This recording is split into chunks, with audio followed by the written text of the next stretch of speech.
Do you guys see me? The fuck?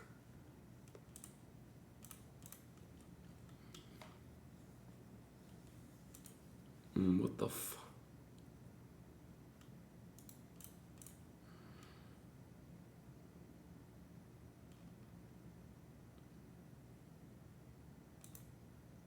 Yes. Okay, thank God. Okay, cool. Nah, I knew it, bro. I can't touch that out of the wall. There's literally no fucking thing that does it, bro. The lights didn't even turn off when I fucking turn my computer off. Like I was saying, I did it on purpose. I'm God. I swear to God, I did not do it on purpose. All right. Watch this bitch.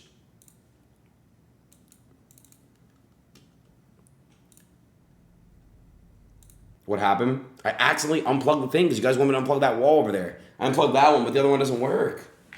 It just doesn't fucking work. All right, let's watch this bitch. Nah, she's a bitch. Like, let's watch this shit. All right. Again.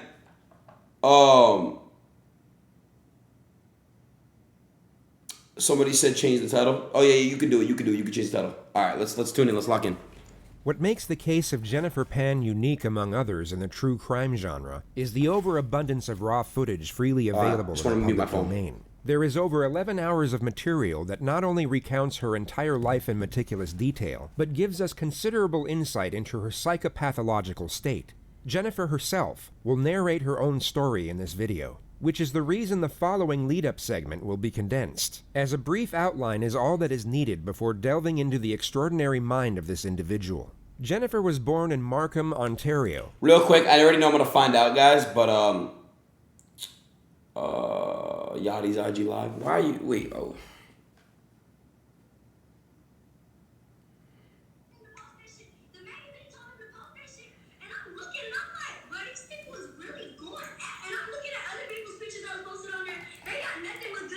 I'm gonna sign it. Hold on.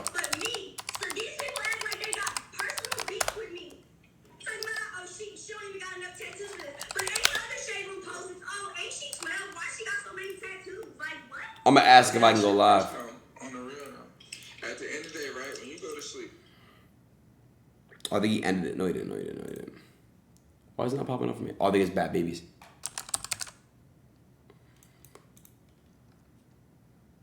Yeah. For real though. At the end of the day, right, when you go to sleep, you comfortable, right? You taking care of.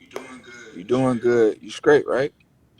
Yes, but that don't mean that I don't have feelings and shit that people say. Don't be like, look, let me just ask you a question. Wait, what happened? Look, you straight, right?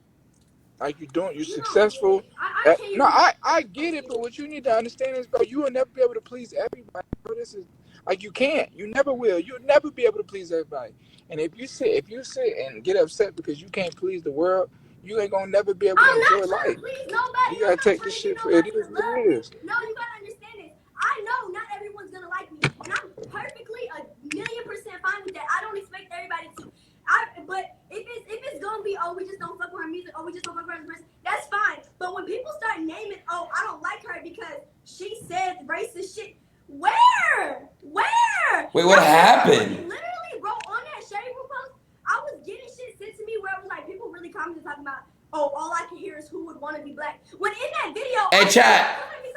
How old is she, chat? How old is she? I don't want. Who wants? Y'all want me to leave? Who are you talking to? All right, you guys are funny as fuck. I hate when you guys beg me to do something and I do it, and then all that came up was that video, and then people were naming the video. Bad Baby says who. Hold up, chat. Do you guys want me to try to get in or not? Yes or no? I can get in probably. So do you think if you yell at a screen that people gonna like? You think they're gonna? That, no, oh, but she's not at least racist. there's proof out there that what I said was not that, and that what I do is not for that reason. But I need you to understand that it's a better way to get your point across. It's so frustrating that the internet is so fucking sensitive to anything I do or anything anyone else does. But then the minute. All right, yeah, now it's actually starting to hurt my fucking head, guys. Oh, you don't even know me. Oh, you this. Oh, you that. Like what? How does that even make sense? Listen. The one thing I'm really sick of is the whole Bad Babies, the culture appropriate. No, y'all make these words have their own have different terms from what they even mean. Cultural. All right, bro. Chaz, the time to dip or what? Say, oh, a certain race looks ugly with that, and then I go do that on myself. Or say for Bray's example, if I said that black girls look ugly with braids. Leave her join, chat. Leave her join. Culture appropriating. Or that's doing something negative with someone's culture. Yeah, But what the literally fuck just is simply you do it out talking of about? appreciation, What that's the not fuck are you talking? appropriation. Bro, the fuck is you talking about, bro? You like, that's not You the don't only thing. understand what I'm No, saying. I understand, but I need That's you the to biggest thing understand. I deal with. Oh, she wants to be black. Oh, she's. But if I want to be black, then why am I racist? Make it make sense. That's really what I get pissed about. All right, I gotta get in there, chat. What am I gonna say when I'm in there? What do I say? Get that from? Like, oh, what? Because I have a hood accent? Okay, anybody can grow up in the hood. White people, Asian people, Spanish people, black people. Anybody can grow up in the hood. You see fucking white boys or no Asian boys that get adopted by white families. They don't have Asian accents. Bro, Of course, because it's damn, real. They grew bro, up what there does this white have because to? you're What the? Wait, chat. Is her parents black or white? You focused on shit. We're You talking really like think that? you fuck, bro. You that shit ain't nobody. I swear to God, nobody cares. Like You shit think was nobody? happening. You think so? Nobody You cares? think? Hold on. You You really think do. since you saying since So then why white is boys? everything I He do? said nobody cares. $5 million to charity? They'll be talking about she still ain't black. She still ain't black. Like, bro, what? Where do people get that shit from? Yanni doesn't give a fuck. Really, this is what really gets me, and that's why I always speak. Oh, she's mixed? I always want the word to get out. Chat, is she mixed black or I white? do. When I posted that video trying to explain that girl that went to that turnabout program was not lying, and then I went through some of the same punishments for snitching on other people, so I didn't get in trouble for even witnessing it. They was talking about, oh, we still don't like her. And I was like, are y'all fucking dumb? Who the fuck said I need you to like me over me posting a fucking video trying to help this girl get justice and help this girl get heard? They talking about, oh, she need to monetize off this shit. Oh, Bro. get money. First of all, when you post My head is actually hurting, bro. or raping, both of those were included in the video. You cannot monetize off of it. And on top of that, they was talking about, oh, she still ain't black. Oh, maybe she should have been racist. Then they wouldn't have abused her at the program. Like, what? What are you even talking about? What the fuck is he doing to your hair, bro? I'm getting a quick weave, so he's braiding the back up, and these pieces is getting left out, so we stay on top. Yo, that shit look crazy, bro. Yachty. Have you ever seen Horton Hears a Hoop? No. Dr. Seuss. I mean the Grinch. The Grinch. You the need little to girl. wait. You need to trust the process, sir. That's what you need to Look, do. bro. Look. At the end of the day, though, on the real though, I swear to God, none of that shit matters. And I need you to understand. Listen, though. Stop yelling. Look, yo, bro. Why do you, yo, bro, lower your tone, bro. Yo, bro. Hey, yo, Danielle, do you know? Listen, Danielle, you understand right now? Hold on, bro. Look. It's videos, it's pictures. Bro, nah, she's tripping, chat. All type of bullshit. So cut the shit. Cause if you don't live in my shoes. You ain't as popular. Leave her join. You ain't got as much money as me. You ain't nothing to do with me. So you don't know what a person like me goes through. Yeah, look, bro. Hey, you know, on the real, like, I'm gonna let you know something. You understand right now in a room, it's you yelling at a phone screen. What the fuck is you so doing? What is you for what though? What the hell is you so? But for what? Why? It makes me feel better. Good night. I don't give a fuck. All right, I'm gonna say yo. And you know what? That's what bothers me. Want to go live? My friends that are also famous act like they don't. Oh, what are you mad for? Oh, you like what? Get the fuck out of here. Oh, she's mad at Boat now. What's crazy? When I first met Boat, he was the first one to be like, you know, the reason I fuck with you so hard is something to the effect like this. That the reason I fuck with you or the reason this is because I'm gonna get in there, chat. I'm gonna do it. Same shit. People hated me for no reason. So when he sit up here talking about, oh, why you mad? Like that shit's lame as fuck, honestly. And for people to sit up and for the people who sit up and talk about me the most to say why is she mad? It's not even necessarily mad. It's more just like confused. Like, you know what I mean? Not necessarily mad because you can't stop people from talking. Leave her join. I didn't know if you guys want to leave her join. Talk like they got proof of you doing something, and it's the most bullshit reason ever. It's the most bullshit thing ever. Like you gon' get annoyed. It's more annoyed. Like everything that I do has to do with fucking. Like I said, it don't matter if I don't. Oh my God. Fucking charity organization, whatever. They gon' say, oh, she's still not black. Oh, she should have donated to Dr. Phil. Oh, Dr. Phil. And the funny thing is, y'all can sit up and say, oh, your music sucks. Oh, we don't fuck with your music. Okay, y'all. I'll just lower this shit. You can't say I don't sell. You can't say I don't stream. You can't say I don't got I'm gonna leave if she doesn't add me in like 30 that's why seconds. y'all have to go to other Respectfully, things. nobody gives a Other fuck. things. Because if I was a person who didn't sell music, if I was a person who didn't have shit going, if I didn't have money, if I didn't have this, if I didn't have that, y'all would be talking about that. Oh, she broke. Oh, she this. Oh, she don't even sell. Oh, that bitch ain't got one plat. Da, da, da, da. That's the shit y'all be talking about. Y'all just be getting mad when I don't give y'all reasons to not fuck with me, so y'all go to making up the most bullshit things y'all can make up. And if y'all don't understand why I feel the way I do, Everyone's been respectfully, nobody gives a fuck. I don't want no regular person sitting up saying, "Oh well, you got money and you famous and people know who you are." Yeah. That don't matter. Bro, shush! Someone's pretty or because someone looks good because they're financially stable because they have a house to live in. That people making up lies about them and saying shit that ain't true about them and saying more than that don't affect somebody. Oh, I gotta leave, chat. I gotta leave. I have to, chat. I have to. I can't take it anymore. It's too annoying, bro. I can't do it. Music or helping people promote products or helping people promote their own music or shit like that. But I look at it sometimes like, damn, imagine the money that I'm missing out on because someone looks at my page and not even that I need the money. It's more or less the fact that imagine. Whoa, please! Your manager said get off. I don't give a fuck what my manager said. Get off the phone. No, Mom! Bro, you're embarrassing. No, you embarrassing. I'll go this shit. You don't.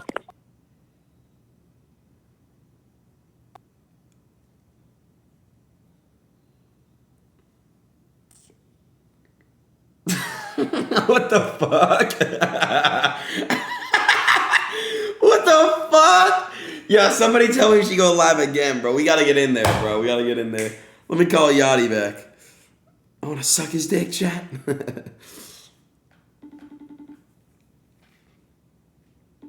W manager in the chat.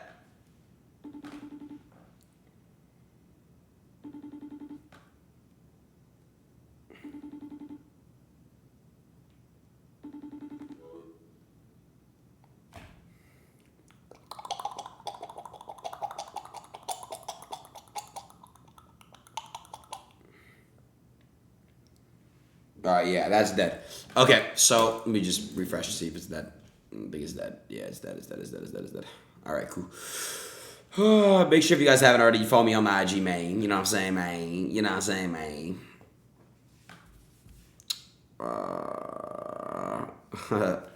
For real.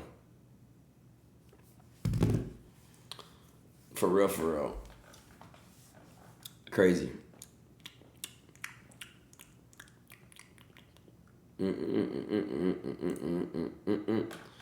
All right, so let's get to the fucking video, please.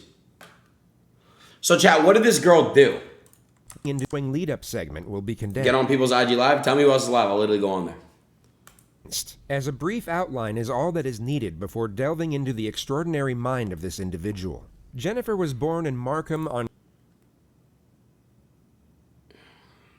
The baby's not live, bro.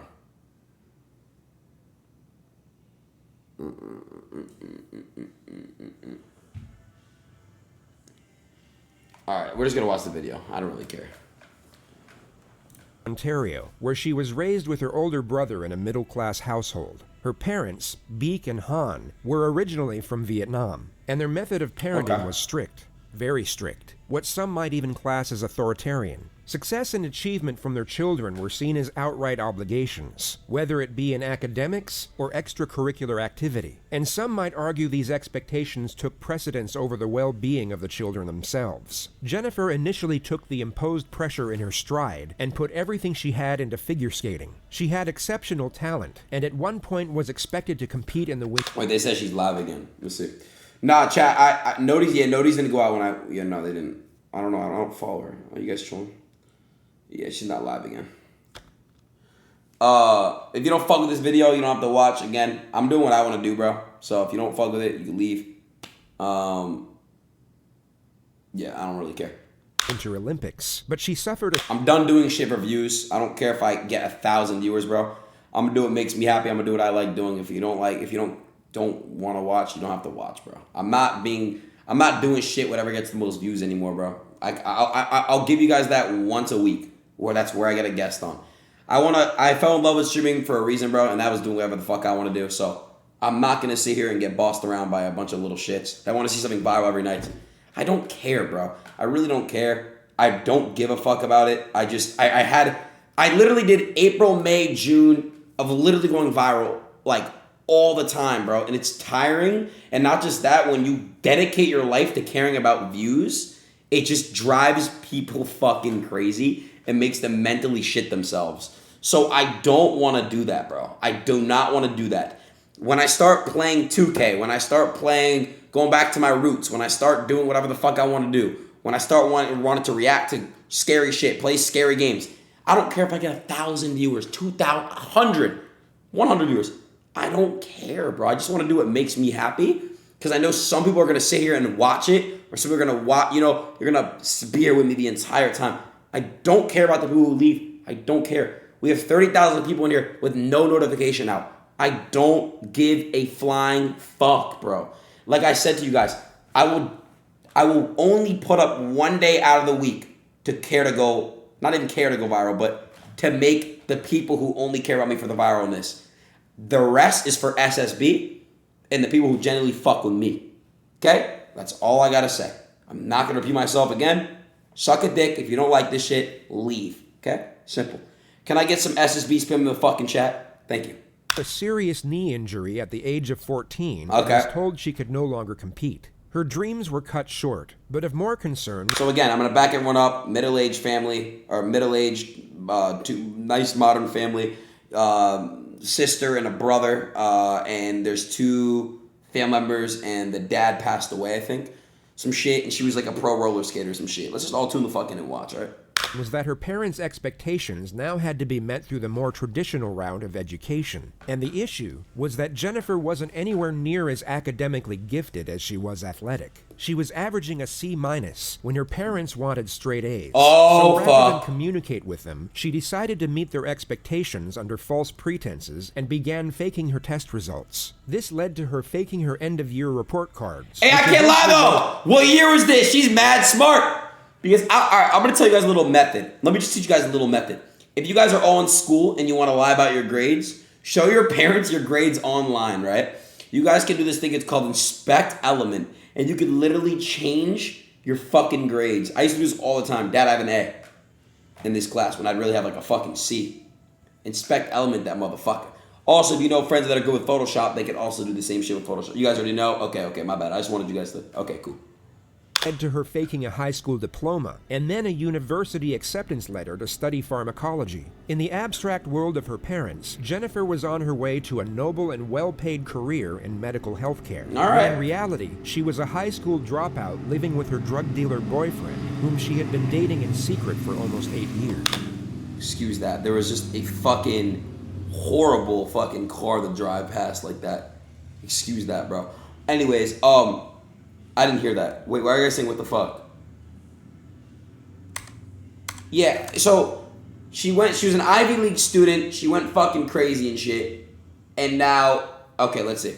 Study pharmacology. In the abstract world of her parents, Jennifer was on her way to a noble and well-paid career in medical health care, when in reality, she was a high school dropout living with her drug dealer boyfriend. Okay, that's fucked up, bro. That's fucked up, bro. That's so fucked. She had been dating in secret for almost 8 years. She was eventually found out in 2010 when her parents discovered she had been living a double life, and was then given an ultimatum. At 24 years old, she had to choose between one of 2 options. What the fuck? Option 1 was that she had to live at home under a strict regime, cease all contact with her boyfriend, and only leave the house to go back to school. She's 16! Option 2 was that she could do whatever she wanted, but she would then be disowned from her family. Cut off, of she course. could never return home, and all financial support would cease immediately. Of course. Jennifer evidently decided neither option would suffice, so she created option number 3. Which was? She had her boyfriend arrange a mock home invasion, where 3 of his acquaintances would enter the Pan household and stage a robbery gone wrong. The 2 instructions were to first ransack the home and then murder the parents. The planned date was Monday the 8th of November, with the scheduled time being roughly 11 p.m. Jennifer would unlock the front door, and 3 figures were caught on a neighbor's surveillance camera entering the home at 11:05. Bro, okay, so hold on a second. So basically, chat, she didn't get her way. because her parent, bro, what went through her brain to be this corruptedly dumb? Like how does somebody just think, oh, I'm gonna kill my fucking parents? I don't understand, bro. It had to have been the trauma that she went. I'm gonna explain it right here. People aren't child predators for no reason. They go through something to become a child predator. For example, somebody who attempts to childly predator somebody, they probably got fucked up as a kid. They probably got predatored as a kid, right? Do you guys get what I'm saying? Do you guys understand what I'm trying to say? So what I'm trying to say is, if you, for example, a serial killer doesn't have the best childhood.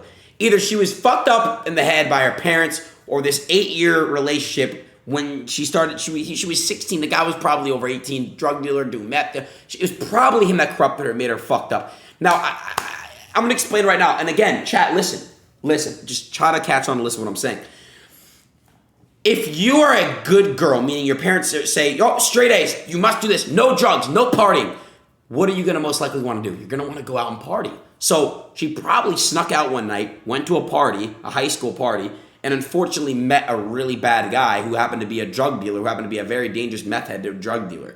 Unfortunately, that's just what happens. So when I'm a kid, when I'm a parent, I'm probably going to let my kid have some freedom. You know, you can go to a party, you know, here and there, whatever. It's cool. You know what I mean? Like, that's cool. But like, you know what I'm trying to say? You got to have freedom, because now they're kind of fucked up in the head to where they're so enclosed and boxed, meaning you have no social life. You must get straight A's. You must focus. You must focus. Do you understand what I'm trying to say, chat? It's good to give freedom to your children because it puts them in a better, more normal mindset state. 5. They were then seen running out just under 18 minutes later. It was at that exact time 911 received a call from the same household. Okay. Where are you, ma'am?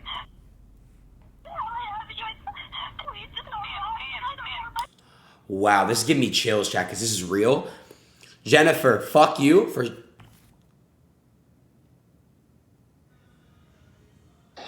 Yo.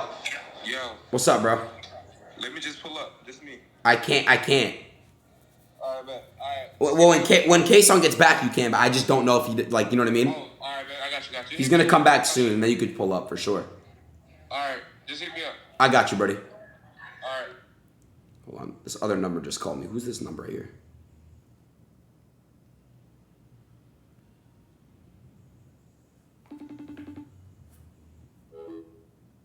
The fuck? All right.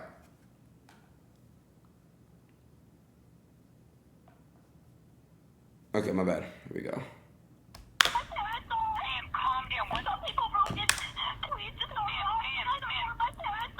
Yeah, all right. This is really fucked up. Would you guys fucking like? I just can't believe this shit. You guys can't call me an L friend, bro. Like, just calm the fuck down. It's Kayson's house. You guys literally can't do that, bro. It's not my house. Obviously, I'm the one who invited Cuffham to come out to LA. Like, shut the fuck up, bro. Seriously, shut the fuck up. It's literally not my fucking house, bro. You called me? Is that other number you? What other number? Never mind, it was you. Okay, we're good. I'm gonna hit you as soon as K-Song gets back. All right, man. All right, bro. Where are you? What? Avenue. This is fucked up. Avenue Road. Yes. Do you spell the street name for me, please? Dad? Ma'am. That's so fucked up, bro. Hello? Yes? Ma'am, I need to know your address. Avenue Road. Can you please spell it? In Helen Avenue. My dad just went outside screaming. No. The street address for me, please. H-E-L-E-N. Someone broke in and I heard shots. This is giving me chills, dog. Are you guys getting Man chills? was shot twice, Oh. once in the neck and once in the head. She was killed immediately. The father, Han, was also shot twice, once in the shoulder and once in the face. He astonishingly survived and was put into an induced coma once he arrived at the hospital. Jennifer was taken to the same hospital as a precaution, but was soon cleared of injury. She sat by her father's bedside for roughly 3 hours before she was taken to the Markham police station to give a statement as a witness. I want to go through a form with you. It may seem kind of, why you're doing this, but this is it's like you're swearing to tell the truth about what you're going to talk to me about, and it's also going to explain to you the penalties for not. This is real, chat. I don't expect you to help me, but for a homicide investigation, anyone who's very close to the investigation, we do this with. Okay? So this isn't suspecting that you're not going to tell the truth. This is more of a feature that you understand the importance of telling the complete truth. All right, let's see how real this. Let's see how real she is. Suspect at this moment. She is only giving a voluntary statement under oath. She has not read her right to silence, but instead informed of her rights as a witness. She is basically told that fabricating evidence with the intent to mislead is an offense. After reading the notification off paper, the detective gives Jennifer a more human explanation of the instruction. What I've just explained to you is you're here voluntarily to help us, that you don't have to talk to us if you don't want to, but the importance of talking to us, and if you're talking to us, the importance of telling the truth. And if you don't tell the truth, there's criminal consequences for not telling the truth. That's all that stuff had to deal with. Okay? The investigator then leaves to get the Commissioner of Oaths, which is for the purpose of swearing in the witness, but he first brings in a box of Kleenex. Why? This is universally recognized as getting startled, yet the official term in neurophysiology is the startle reflex via auditory stimulus. Hyperarousal from a traumatic event can often exaggerate this response in a manner similar to how Jennifer reacted to the sound of the door. Hello, my name is Andrew Laspiro. I'm a Commissioner of Oaths with York Regional Police. I'm here so you can give a truthful statement, either by solemn affirmation or swearing on the Bible. Which do you prefer? Swearing on the Bible. Okay, just put your hand on the Bible. This bitch put it on God, chat. She put it on God. Chat, she is straight going to hell, bro. She put this bitch on God. That's so fucked. Oh my God. All right.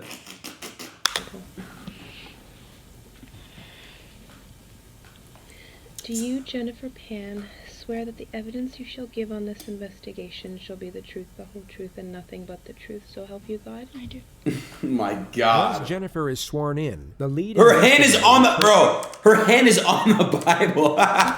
That's so fucked. Shall be the truth, the whole truth, and nothing but the truth, so help you God? I do. Chat, I'm not gonna... Okay, you guys say out loud on God, listen. Chat, I'm not gonna put my fucking hand on a Bible and lie, bro. I'm sorry. That's bad. That's really bad. Once Jennifer is sworn in, the lead investigator returns to collect the statement.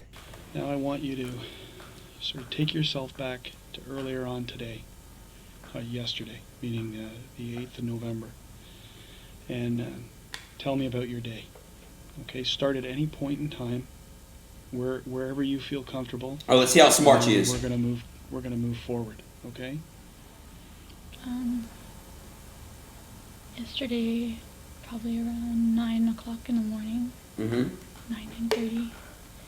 My mother, she woke me up and she told me that she was going to visit my grandfather. Throughout the day, Jennifer explains that she practiced piano, studied piano history, talked on the phone with her friends, and had dinner with her parents. Her mother left for line dancing at 8 p.m. and returned home at about 9:30, at which time Jennifer was alone in her room watching TV, ready to go to sleep. Okay. And then suddenly I just heard my mom calling for my dad to come down. And that's when I lowered the volume on my TV, and I could hear the voices weren't any voices I was very familiar with. And so I was scared and I couldn't move. I just sat in my room for a while. And then I thought I heard them all leave the top floor, and I peered out of my bedroom door. And a guy was there, and he came at me and had string in his hands and tied my arms back and said, "I have a gun behind your back. Do what I say. If you do what I say, then no one will get hurt. Where is the money? Show me where your money is." My mom kept trying to get up, and they kept telling her, "Sit down." And so I didn't want her to get hurt, so I told her, "Mom, sit down." They were trying to find her wallet, but her English isn't good, so she kept saying purse. They kept pushing her down onto the chair. Okay. Take your time. Take your time. Dog. All this is very important. You really killed your bro. Jennifer's nonverbal communication up to this point has made sense, and the reflection of her mother's last moments seems to push her over the edge. It could be assumed the detective still considers Jennifer a victim at this moment, but in the next moment, he will start becoming suspicious. They kept all the lights off on the main floor. The only time there was light was when they opened the fridge door to see if they could find where my mom's purse was.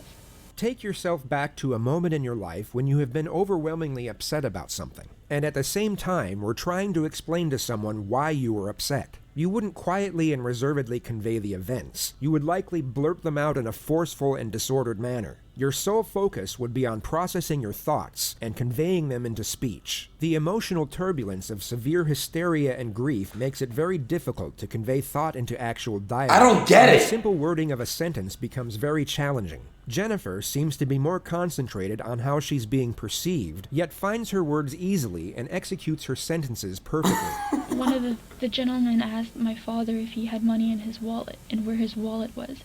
So they took me, because I was next to the stairwell, they took me up the stairs to show them where my father's wallet was. Purse in a fridge. I didn't know. They had turned the room upside down. I didn't know where his pants were. Gentlemen. Sorry. The intruders retrieve $1,100 from the master bedroom and then tie Jennifer to the upstairs banister. Next thing I know, I think I heard my parents going down the stairs, and my mom was asking them for me to come with them. They wouldn't let me come with them. Huh? And after they said, the last things I heard them say was, "You lied to us. You lied to us." And then I heard 2 pops. My mom screamed. I yelled out for her. And a couple more pops.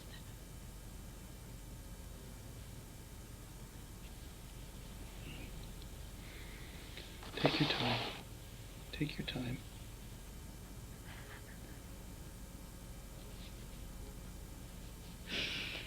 And I think I heard my mom say or moan or something, and then they did one more before they left, and then one of the guys said, "We have to go now, it's been too long." And then they ran out the door, and I think once they were out the door, I heard my dad go up the stairs, and at that point... Jennifer has clearly gotten her story straight beforehand, yet in the next moment appears to realize how unusual it is that she was able to make a phone call when her hands were tied behind her back to a banister. She hesitates, stutters, and even looks to the detective for approval twice before she quickly moves on. I had my phone on me, behind me, that I had hidden there that they didn't know about. So... I had my phone on me, behind me, that I had hidden there that they didn't know about. So she's shaking too. When they why is she shaking like that? I heard them all leave, and my dad ran up the stairs. I whipped up the phone and I called 911. But I still hadn't heard anything from her. Her hands were tied. All I could hear was my dad running on the street, just moaning and making sounds. The detective then breaks the event down into components and has Jennifer go through each moment in more detail. The first of which is the appearance of the intruders. Jennifer now describes the one who appeared to be in charge. The only thing I can remember was he had dreadlocks. He had dreadlocks. So can you describe his race to me? He was black. Was his head covered? Was his face covered? Do you remember anything about that? Just that his dreadlocks were kind of flopping all over the place. I couldn't really see his face, and they kept the lights dark as much as possible. You guys are crazy. Did he have a gun? Did you see the gun? You guys are crazy. Jack, come on. Kind of was black. Yeah. Do you know where the other guys involved in this are? I know one stayed with my parents downstairs. Okay. The other one, I'm not, at that point in time, I was more focused on him, he was seeing me and he was coming after me. So you're I saying didn't- there's 3 for sure? Yeah. That's all, you saw a total of 3 at one time, you saw 3 people Yes. together? Yes, when I went downstairs, I Okay. saw 3 shadows. She details the appearances of the other 2 assailants, whom she asserts were also black males. The detective then brings her back to the one in charge. Now the first guy who spoke to you, what kind of, did he have any accent? Is None it that clear? I could make out. Was it Just clear English? English. She's selling hard. She's a dumbass. No accent. From the terms he used, I didn't get to pick up an accent, no. He used So- short phrases. He sounded Canadian. I would say, yes, he was born here. He was born here.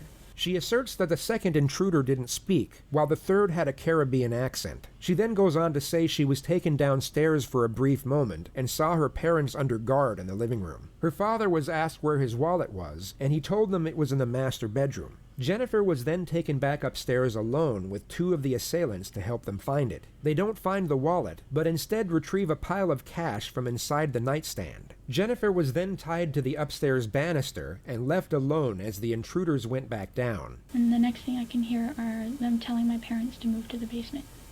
Okay. And I'm asking them, why, where are you going? And my mom's yelling to me, I want my daughter. Why can't my daughter come too? I want my daughter. Jennifer then hears one of the intruders yell, "You lied to us." Who do you hear yelling, "You lied to us," or to that Number extent? 3. Number 3. I'm assuming it's to my father. Because he was the one asking for the wallet. Now you hear this commotion downstairs. You said you heard 2 pops. And you heard who scream? Your mom. And what was she screaming? Do you remember? I couldn't make it out. It Yeah. was kind of like a cry yell, so it was just, Okay. they had made the first round, or pop, pop, and they had said, okay, that's enough. Let's go. Who said that? Whose voice is that? Number 1. Okay. And then I heard one more after that. And they're like, that's enough. Let's go. Okay. And again, that's number 1. What the fuck? Like, What bro. do you hear next after you hear the scrambling? They're gone. Because you're hearing no more. I gather that's how you assume they're gone, is because you don't hear it. Then you hear your dad. I reached for my phone at Okay. that point. And you call 911. How though? Okay. When your father exits, you hear the door open. Because you hear your dog. And She just changed the story. On God, she just changed it. I swear, bro. Like the wind coming in, and I just hear my dad, I think he's...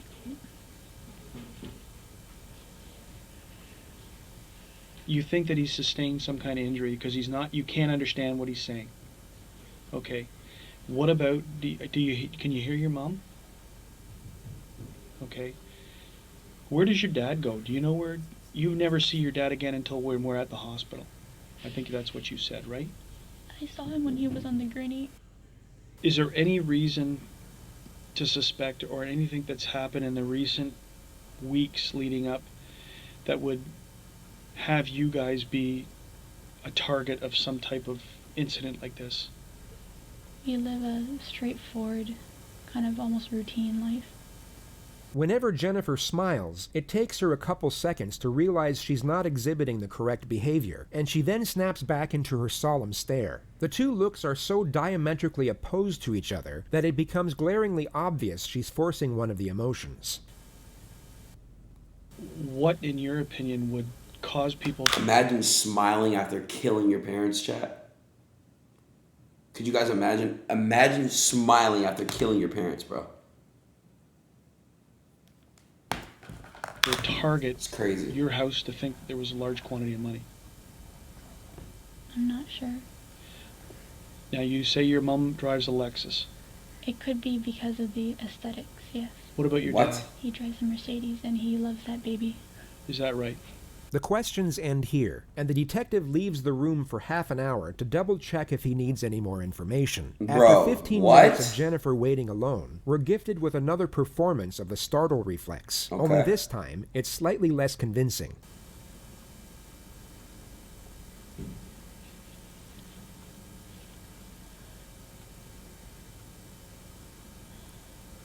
If investigators were certain of Jennifer's innocence, this would have been the first and last time she would have been questioned in such a manner. Police are extremely careful in how they involve victims in investigations as to not cause further unnecessary trauma. But on this particular occasion, it would come as no surprise that Jennifer's psychological well-being was of less concern. She was officially still a victim and witness, but unofficially a leading suspect. She was called back in to give another statement just 2 days later at 9 a.m. She was told the reason was to collect more details, but you'll notice that the line of questioning and the answers they attain have little to no use for anything outside of Jennifer's culpability. The actual reason for this second statement is to collect further information to use against her at a later stage. This is crazy, In this bro. interview alone, they already start the process of cross-examination and start to catch her out in previous lies. Jennifer is still a witness at this moment, and the exchange is void of any direct confrontation. Yet she is still put under a modest amount of pressure, and the holes in her story start to become ever more apparent. Wow, she's still a victim. Take that first interview that we had, which was, hours after what had transpired, put it aside. It's almost like we've never spoken before, okay? So we're starting afresh. We're starting from new. That way you're not going to say, I think I already told him that. Don't worry about what you've already told me. Do you, Jennifer Penn, swear and declare again, chat, hand on the fucking Bible, chat. The truth, the whole truth, and nothing but the truth, so help you God? Yes. That's crazy. We're going to see if we've learned or if you've remembered anything else. And there's some questions with respect to that statement that I'm going to ask you about. Okay, but I'm going to let you start again, and let's move forward from any time in that day where you want to start. If it's the time you woke up or if it's the time that your first interaction, it's your choice. Okay, I'm very nervous, and Why are you nervous? Tell me about why you're nervous. Because I don't want to say the wrong things. Because that day was a lot. You're right. And I've been. Chat, I swear to God. And so bits and. I'm sorry. We gotta get through it. I know, guys. I swear to God, though, if you guys have ever went through something traumatic, you remember literally everything. Like you don't skip anything. Your story doesn't change. On God. Facts, right, chat? Facts. Like literally, if you ever went through something traumatic, you should remember everything, bro, from A to B. Like it's just no hesitation at all. Some pieces are at here all. And some pieces aren't here. This bitch is literally smiling. I'm just. So, I want you to sit back in your chair, okay? Just sit back in your chair. Take a deep breath, okay? Close your eyes. Why is she scared about it? Just sit back in the chair for a second. Sit back, relax, the best you can. Close your eyes. Oh shit! Look at her hands. And just breathe for a minute. She's tweaking. Okay.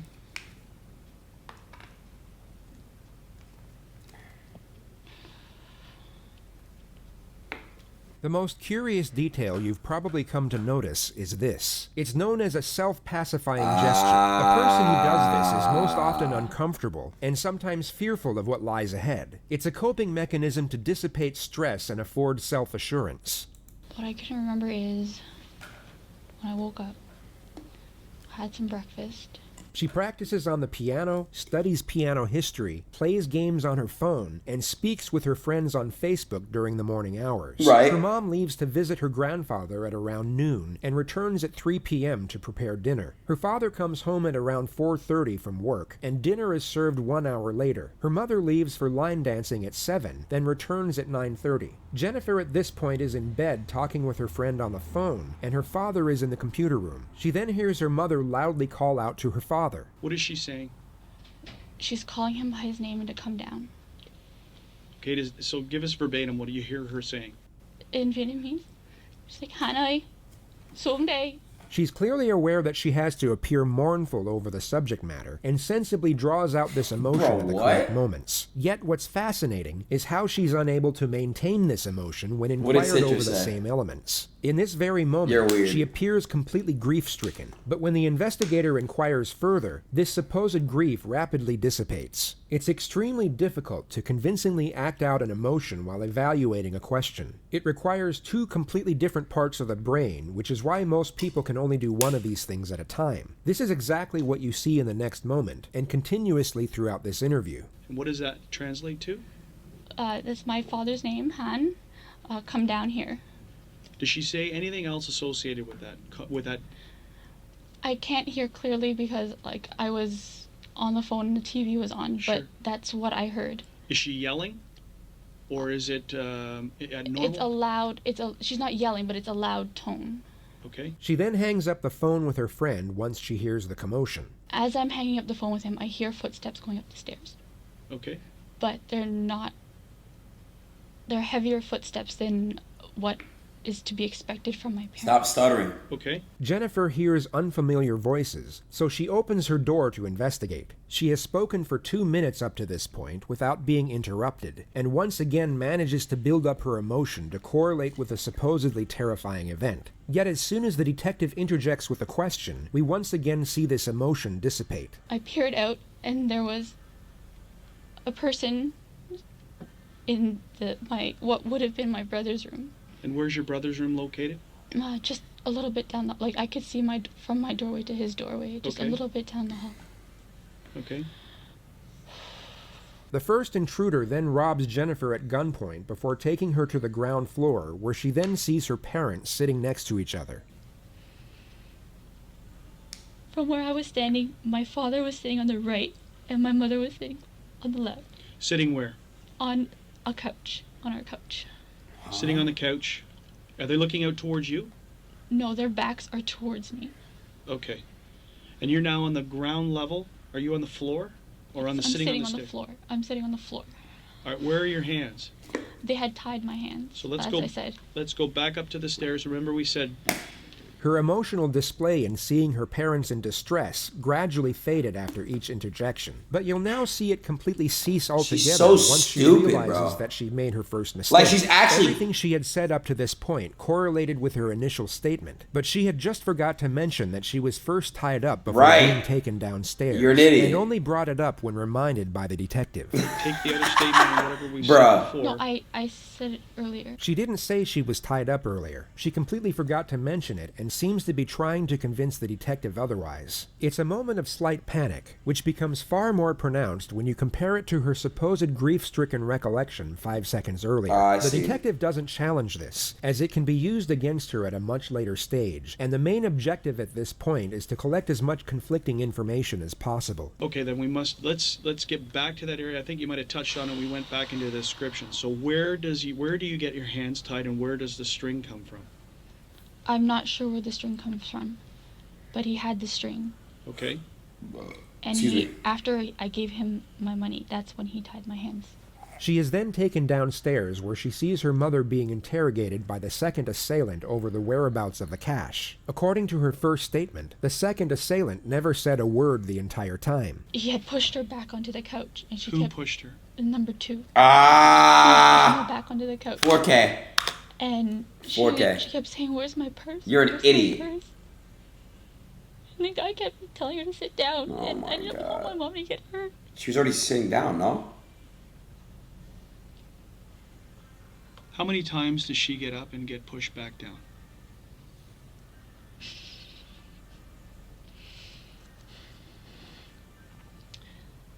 I'd say she got up. Has number 2 uttered a word at this point in time? I can't remember hearing him. Okay. So we're just correcting what you said earlier, because you said earlier that it was number 2 who was asking where the purse is, what the purse is, and now you've said it's number 1 guy who would initially... I'm sorry, it's just... No. It's all a purpose. Bro. The purpose here is clarifying what you're saying. So number I 1 just is... don't want to... Number 1 is the one who's doing the talking. Oh, yeah, she know. Oh, yeah, nah. Yeah, she knows, Chad. She knows she's fucked now. 3 She knows. is focused on your dad's wallet. Okay. Jennifer continues to make contradictions and is forced to correct herself multiple times after she notices the puzzled gaze from the detective. He inquires over the appearance of assailant number 2, who is wearing a hoodie according to the first statement. Do you get a good look at number 2 now of what he's wearing? All I could tell was he had a vest, and his face was like a long oval face. He had a vest? No, hoodie. Okay. Dark hoodie. Bro! Did You see idiot! anything inside your mom and dad's room? I did not see anything, no. Are you sure? Because when we spoke the last time, there was some mention of some other money that went missing.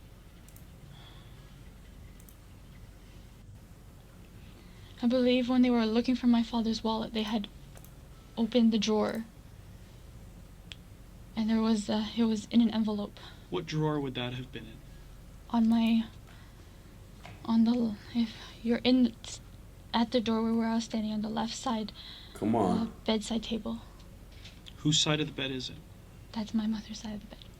Okay. More than likely a total coincidence, yet she almost appears to be praying that she gave the correct response. Fortunately for her, she was correct on this occasion.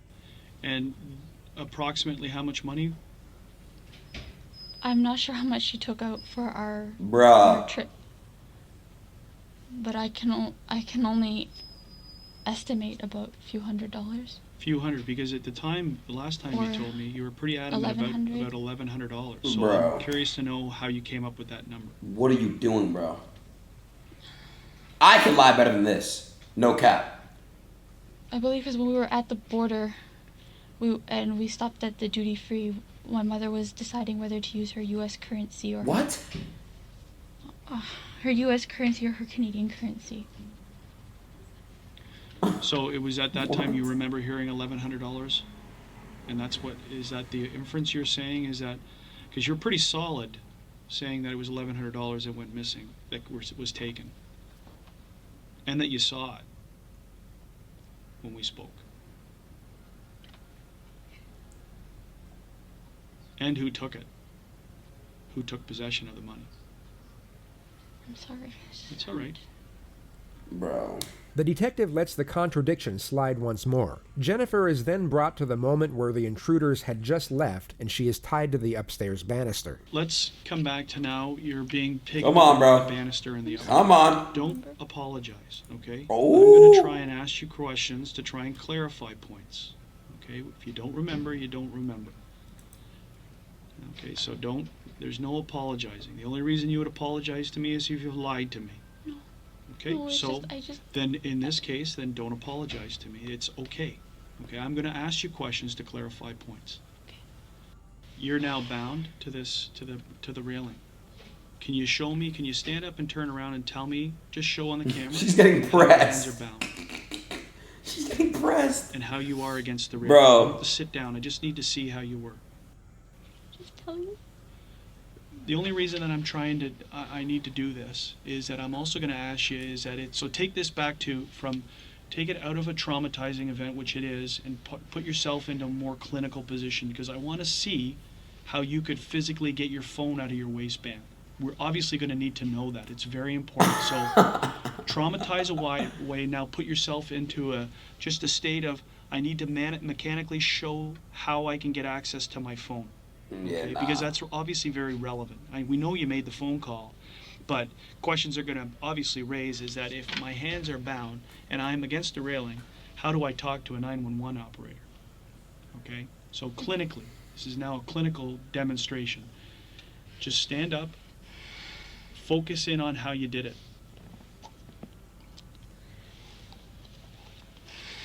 Oh yeah, I want nah. you to stick that in your waistband as an example. Okay, so just take your sweat off, because this will be a very smooth, very quick thing. It's a one-time demonstration. I'm not going to ask you to repeat it. The two critical parts of this demonstration are where Jennifer states she was tied, and the movement of her arms as she takes her phone out of her pocket. The investigator is hoping the mechanics of the two components would be illogical and contradict each other. They tied my upper arm Yes? around the banister, Yes? but my hands were bound together. So your hands bound together, and this is the arm. Who ties somebody? Wait. Hold on.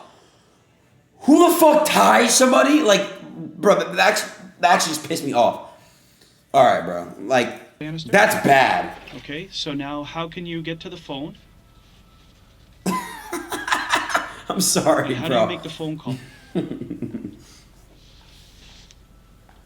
Whether it be a stroke of luck or that Jennifer had prepared for this moment, this actually made sense. Had her arms gone left or the point of restraint been below the elbow, none of this would have been possible. It's perhaps the single moment where Jennifer's statement was somewhat beneficial to her defense. That's we know fucked Jennifer was tied up when police bro. arrived, but the assumption was that she had her phone in her hands the entire time and wouldn't have had to retrieve it from I gotta her pee so waistband. bad. She can now argue that this portion of her testimony is genuine. 911. And do you talk down like that? Yes, I'm yelling at the phone like this. And how can you hear? I turned the volume on max. Yes? So that's exactly the way that you're talking to her against the railing. Okay, that's good enough. Sit down. She's moaned? What the fuck? Back to the moment just before she heard the gunshots. At this point, I started hearing my parents get up. And they're moving. And my mom's yelling, "Where's my daughter? I want my daughter. Where's my daughter?" And I'm yelling, "Mom, I'm here." Here. Jennifer, take a Kleenex and just take a minute. You'll notice that she doesn't wipe her eyes or blow her nose, just buries her face in the tissue, which the detective later testified remained completely dry. Oh, yeah. Oh, my God. This is a W detective, bro. She's getting... Chat, she's getting fucking... It's 4-0. 4-0 feds right now, bro. Like, I'm not gonna lie. You can't... Like, why fake cry then? I don't get it. Like, you're dumb. Okay. So we're now down in the basement. They're down in the... You know your parents are down in the basement. I heard pop. And then my mom. Dude. I heard her squeal. No Multiple way. pops occur thereafter before she hears the intruders leave through the front door. Once the door closed, I heard my father. He ran up the stairs and all I could hear was moaning. Yeah. Once I heard him starting to move, that's when I pulled out the phone and I was trying to call 911. Huh? This is untrue. She only realized her father was alive midway through the 911 call. And in that exact moment, you can actually hear genuine fear in her voice compared to her fabricated panic the moment before. Some people broke into our house and paid us all his money. Like, ma'am, where are you? What? Avenue Road. Yeah. You spell the name for me, please? Bro. Nah, that's sad. I'm not laughing at this part. Fuck that. R.I.P. to Han right now and the mom. Seriously, R.I.P. in the chat. This part's not funny. Jennifer, it's funny how much of a bullshitter you are. Like, you're bad at lying. Like, you're genuinely bad at lying. And it's not... And, like... The final part of it's the just sad, is like collecting information to set up the main strategy for Jennifer's interrogation that will take place 10 days later. They go through Jennifer's past and gather intel to lay the foundation for what's known as the how and why solution, which will be explained in further detail at a later stage. What I want to do now is I want to go into your past, okay? And start talking about things that have been going on with you.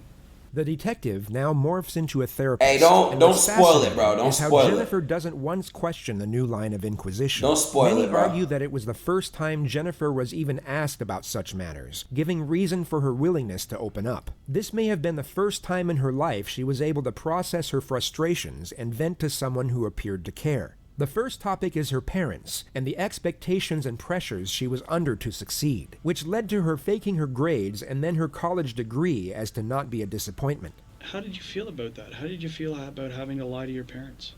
I felt guilty, but every time I tried to bring it up, there was just so much expectation. For what? Did you have any resentment towards them for this? I chose what I chose, but in the end I chose my family.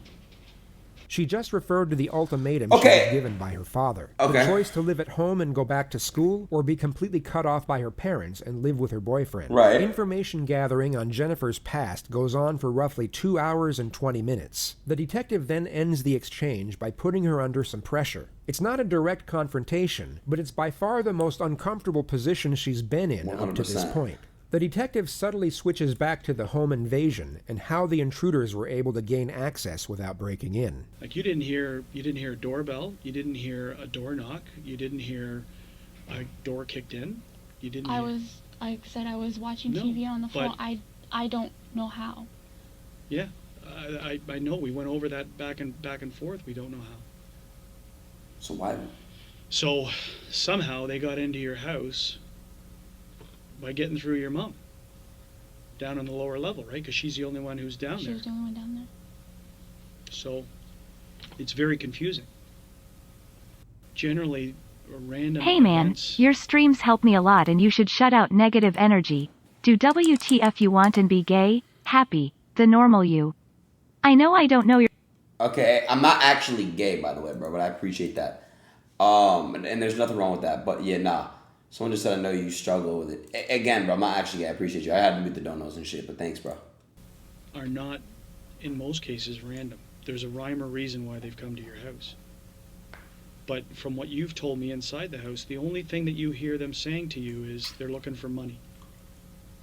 They're not looking for a specific quantity of money? No. So you're telling me lie, that you had no involvement in what happened. Meaning not saying how the outcome came, but you had no involvement in any type of illegal activity that would have drawn you. You're lying. You're lying. Bad She's people lying, man. She's lying. looking for large sums of money. You're not involved in this any which way. Chat, you guys are fucking funny as fuck. The question obviously stands, Jennifer, is you're upstairs and they're downstairs. Right? So it's a natural concern when, why would they leave you alone? Chat, you guys can't see the timer, but she's been in this room for 3 hours, it says. 3 fucking hours. You can't answer that question? The only thing I can say is he said I cooperated. But I asked him to take me. The number one guy? The number one guy said you cooperated. Okay. Who's to say this whole thing isn't a lie? That what you're telling me is a lie? Because if you are lying, it's the most cold-blooded thing that I've ever faced in my life. I just got chills. Uh-oh, chat.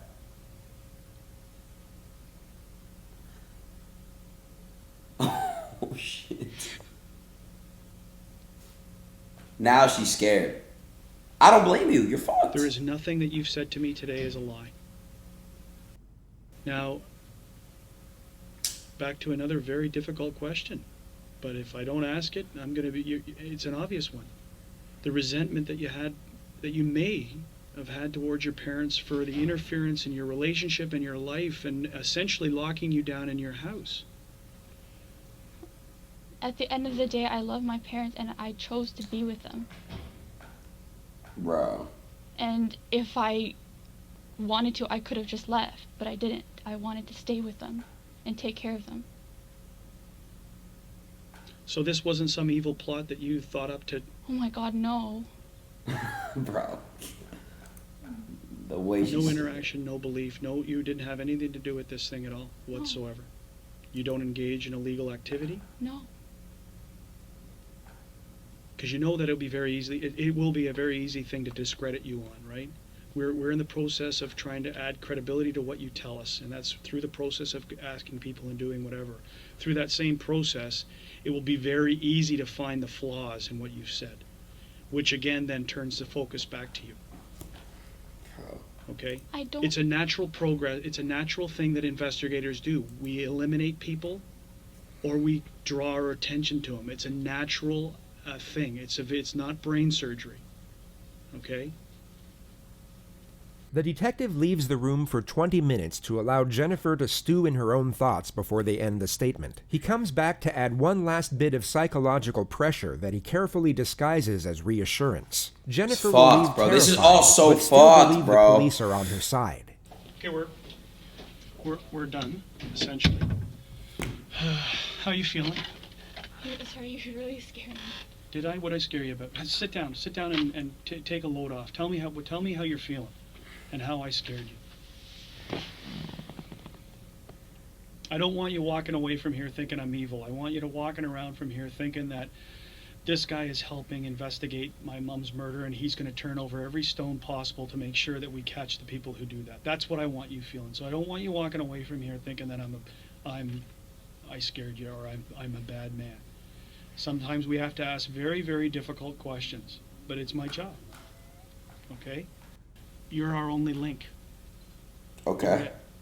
Until your dad is back and being able to be spoken to. Right now, you're our only link to this case. Her father had bullet fragments lodged in his face that doctors couldn't remove, and a shattered neck bone. At the time of this interview, the consensus was that if he did regain consciousness, he would be useless as a witness due to irreversible brain damage. Oh. So we may rely on you heavily. Fuck you, Jennifer. Seriously, fuck you. Okay? So don't be afraid. If you've told the truth, the last thing you should be afraid of is anything. If you've told the truth and you've been truthful through this whole process, then you're helping. You're doing your part. Okay? And don't be afraid of me. I'm just afraid because, you know, like, I know everything is just all pointing negatively right now, and I don't understand why. I feel that, like, the way you're speaking to me, it's kind of like, I know you said that you had to say those things, but it's here, and I've already said it to the special victims yesterday, but there's, like, ideas in my head. Yeah. And I'm afraid to say it out loud. But ideas about speculation of what happened, how it happened. Unfortunately, at times some of us have to point the finger, or seem like we're pointing the finger, and it really is just to provoke you to see what you're going to do, how you're going to respond. Okay? So it's only a question, and it's been answered, and if you've been truthful, okay, you have nothing to fear. Absolutely nothing. Okay? Police kept Jennifer under close observation from this point forward. Bro. A surveillance detail was assigned to track her every movement, and she was even monitored at her mother's funeral 3 days later. According to reports, she was emotionless the majority of the time, only showing what appeared to be feigned grief at certain moments. She never shed a single tear, and kept her eyes to the floor or completely shut for the entirety of the service. Jennifer's father had in fact awoken from his induced coma the day prior, and miraculously seemed to remember everything from the night of the incident. He would give an official statement in secret on November 16th, and multiple parts of his story contradicted what Jennifer had told police. The most significant detail was that she was never tied up, but instead walking around freely and talking with the intruders as if they were friends. He actually spoke with Jennifer over the phone, but was informed by investigators to act amnesic and not to confront her, only to ask her if she thought her ex-boyfriend was behind it. She stated that she was almost certain he wasn't. The only issue with Hahn's statement was that he had suffered minor brain damage from the gunshot, which could be used by a defense team to refute his testimony in court, or even get it thrown out altogether. Furthermore, it was essentially his word against Jennifer's, and their turbulent relationship would also work greatly in the defense's favor. York Regional Police knew they needed a confession for the best possible chance at securing a conviction, so they assigned their most experienced investigator to conduct Jennifer's interrogation. She was called back into the Markham Police Station on the 22nd of November at 2:30 p.m., a week and a half after the incident took place. So just for the record, it is the 22nd of November 2010. We're at the 5 District Station in the town of Markham. My computer right now says 2:39 in the afternoon. Okay. Just for the record, my name is Detective William Gates. You can just call me Bill here today. And what do you like to be called? Jen. Jen? Yep. What do you prefer? Jesus Christ, bro. Either or? Okay. So Jen, you're aware that the audio tape and everything's on. It's the same as last time. Okay. You've been here on 2 other occasions, I understand. On the 9th of November, and I believe again on the 11th of November. Is that correct? Okay. And do you know why we're here today? Just to discuss stuff. Yeah, regarding what? The,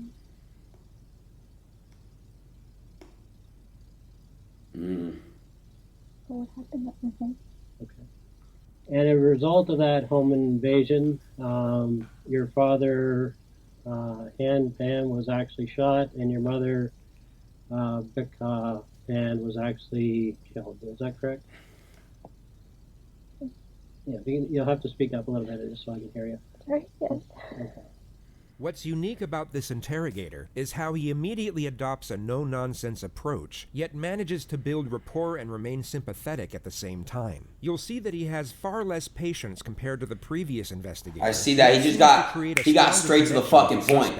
It's a hard thing to explain, but easily observed, as you'll soon find out. So that's what we're going to discuss here today. Jennifer this time around has read her rights to silence rather than her rights as a witness. If she knew anything about the law in Canada, she would be wise to the fact that she is now a suspect. Right. Fortunately for the investigator, she remains completely naive to the situation throughout the opening phase of the interrogation. She doesn't know that she's being charged with herself. Oh, shit. Interrogation, making her far more susceptible to the strategy he is about to employ. Okay, just hold on a second. Okay, we're having technical difficulties here. Okay, so that's why they interrupted me. What we're going to do is, if you don't mind holding tight there, I'm just going to move my equipment to the other room. Okay, and then I'll come over and we'll move over there next door. Okay? I'm just not comfortable doing on my own. Okay, I'm going to be right here though.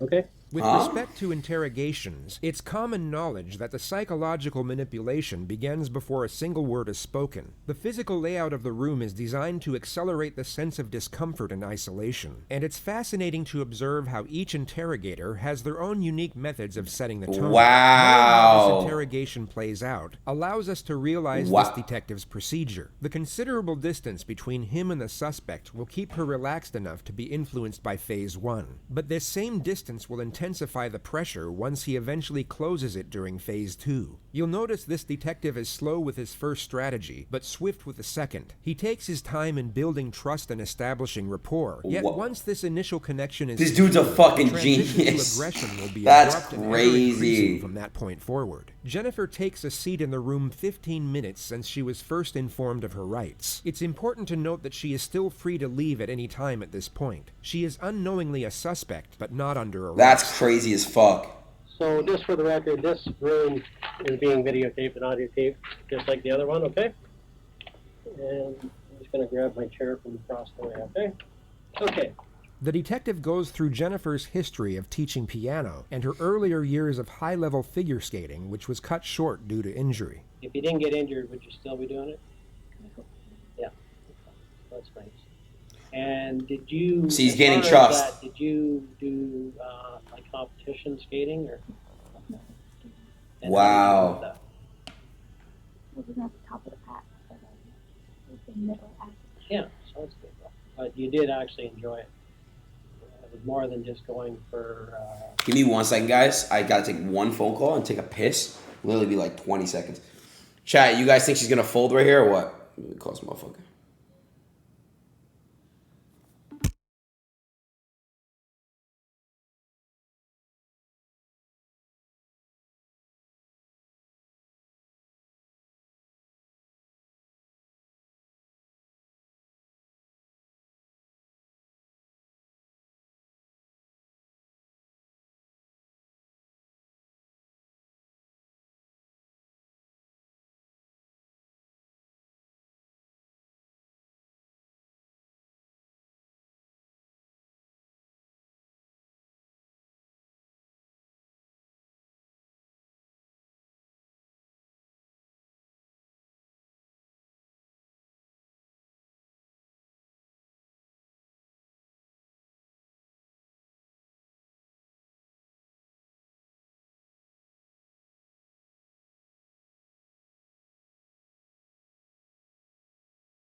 All right, chat, I'm back. How to get at some snacks too. You know, this is actually really interesting and shit.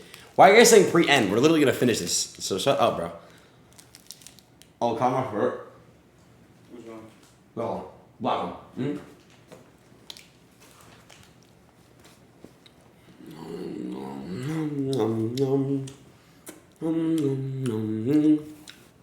Bro, chat, I swear to God, there's these Rice Krispie bars, and they're Lucky Charms. Have you guys ever had this shit? It's so fucking good. I can eat 100 of these. I'm not even lying. So good. Oh my God. Oh. Crazy. Competition you enjoyed last year? I had fun. Okay. All right. Do you have any students right now? Or? Okay. And why not? The students I was teaching went to high school. Oh, okay. Yeah, too big for piano.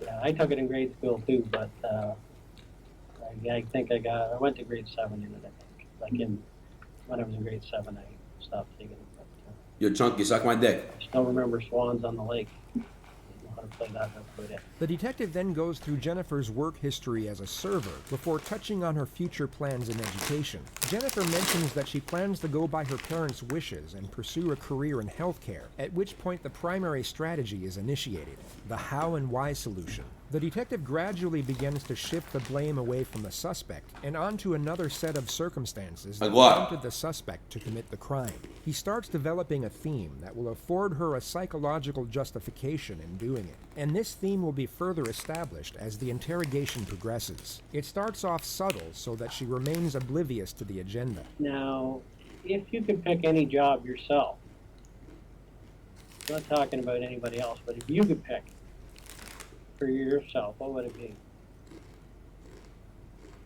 I'm going to be a piano teacher when I come home. But in the daytime, I'd like to have a simple, maybe like a lab technician job. Work 8 hours. She has no idea that she's a suspect, bro. No idea. This is an answer the detective was hoping for. Jennifer's preferred career choice is at odds with what her parents wanted, so he now builds on the concept of the overly controlled... What? Bro, what they mean, the snaggy hoes of fit? What they mean? What are they spamming and the unfair limitations. So look, chat, basically what they're saying is... of the overly controlling parent and the unfair limitations it causes the child. He then links this concept with the subject of Jennifer's boyfriend and how she was kept from seeing him. Now, eventually you were discussing Daniel. What's happened with that relationship? I hid it from my parents at first. They didn't agree with me having a boyfriend. Okay. And once they found out, they didn't like the fact that he was of mixed race. Okay. And they told me to stop him. Okay. And how did that make you feel?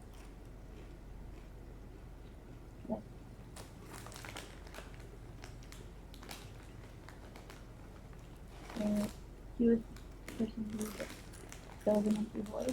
Dog, your boyfriend was like a 23-year-old drug dealer when you were 16, bro. You got taken advantage of. That's why she's fucked up. The boyfriend probably told her, if you leave me, I'm going to kill you and your family. To be honest with you, I actually think that. So, I'm not defending her, by the way. Jennifer, it's still Jennifer K. Everyone spam Jennifer K in the chat. But you know what I'm saying? She probably, you know what I mean? Thought that a part of me was missing. When you broke up? That's why she's fucked up, though. When they first told me to stop seeing him, stop talking to him, I felt like a part of me was missing. I wanted to go over it. Bro. How did they find out? One day when my mother came to pick me up, she saw me with him. He had dropped me off. Okay. Dropped you off. At Pacific Mall. And my mother was coming to pick me up. The Pacific Mall. And Okay. somehow they saw each other, I guess? Oh, my mother saw me hugging me. Okay. That gave it away. What happened next? I tried to bring him home. Are you fucking stupid? Bring him home, let us meet him. When I brought him home, Oh. they automatically didn't like it. For some reason, chat, you know, middle-aged 20s when she's like, I don't know how old, but my bad, you're a drug dealer. Like, bro, you sell meth. So you were told to stop seeing. Yo! Brack with the 20 gift. I appreciate you, buddy. Put the doubles in the fucking chat, bro.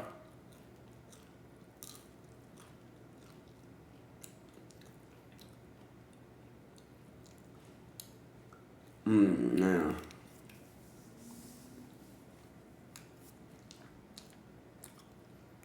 Man, put doubles in the fucking chat. Snaggy. Yeah. So what happened? First, I stopped it. Huh? Like I said, I Bro. felt really empty, depression, and I started talking to him again. Jennifer then goes on to explain in further detail how she carried on the relationship in secret and how it became more and more of a struggle hiding it from her parents. Now, how has Daniel taken it when your parents said that you couldn't see him anymore? How did he take it? Mad. He was hurt. Obviously.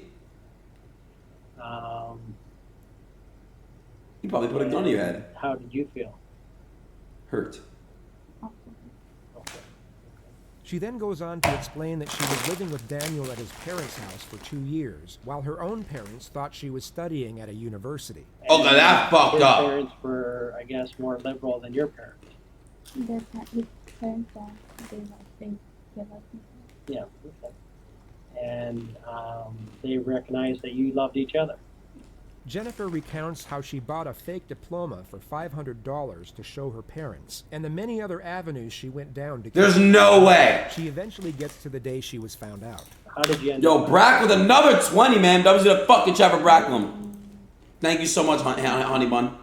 Who I said I was staying with in the middle of the night.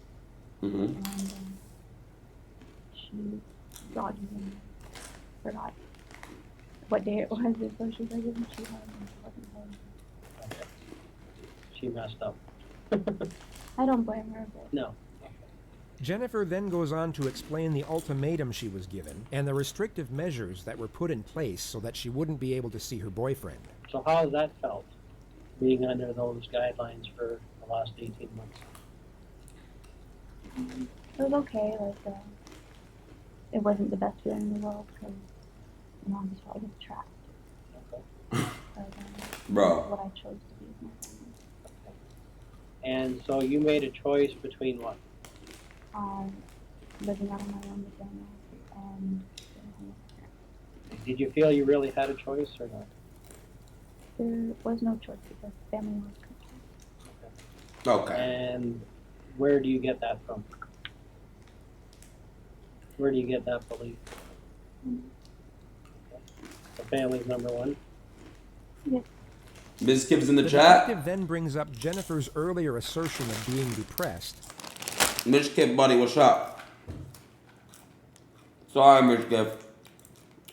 I genuinely fuck with you, Mitch Kibb, by the way. I know you troll a lot, bro, but I actually fuck with you. I really do. You coming to roll out, buddy?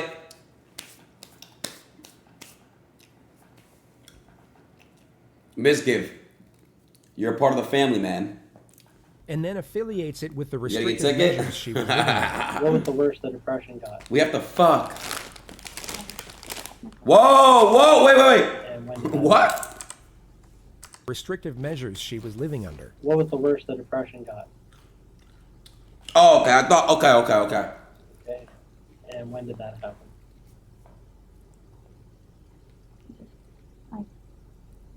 Where did you No, like where?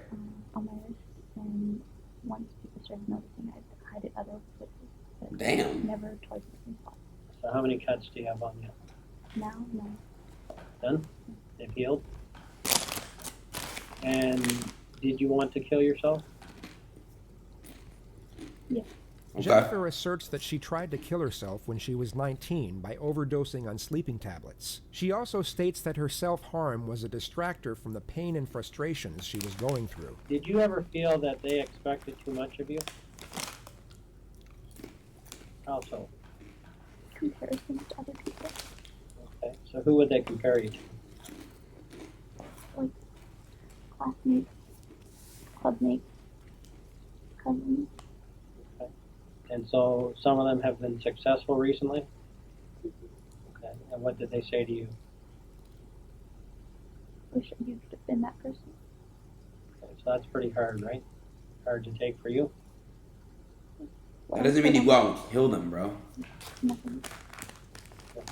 Did you ever feel like, I know you're smart and they believe you're very smart, but did you ever feel you weren't as smart as what they thought that you were? Yeah. Okay, I get that feeling, that it's pretty tough to live up to their expectations. Okay, like your dad ultimately would like to see you be like a doctor. Those were pretty high standards for anybody. Not everybody can be a doctor. Okay, but they may have acted like you could have done it no problem. Their expectations were so high that few people would be able to reach that expectation. I'm not just talking about you, I'm talking about anybody. And it started at a young age. The detective further explores the stresses of living with overly strict parents, and Jennifer explains in further details the way she would cope, which for the most part was lying about her grades and living a double life with her boyfriend. How did it feel having to lie to them all those years? Yeah. Really felt like I wanted to tell them, but just they always looked down and disappointed me. Okay. I'm sure there were days when you actually planned that this is the day I'm going to tell them, and then you just couldn't spit it out. The opening strategy of the how and why solution has now been executed. A connection has been attained, and the desired narrative established. The next phase of the interrogation is about to commence. Here we go, It is guys. first set up by a two-step strategy. Step 1 is to induce fatigue. Step 2 is to induce fear. Oh, it's gonna get crazy right now. When's the last time you spoke to your dad? This morning, just to see if my brother had made it into school. And Imagine trying to kill your dad and he lives, bro, and then he exposes, like, bro, you. And what have you and your father discussed about this case? He just asked me if Danny was behind it. Okay. And I told him I don't know 100%, but I don't think he did. Okay. Why would he ask that? Because he believes that we still talk and that he would go to any length to be with me. Okay. And what do you think about that? I know that he's moved on, so I don't think he would go to these lengths to be with me when he's already moved on.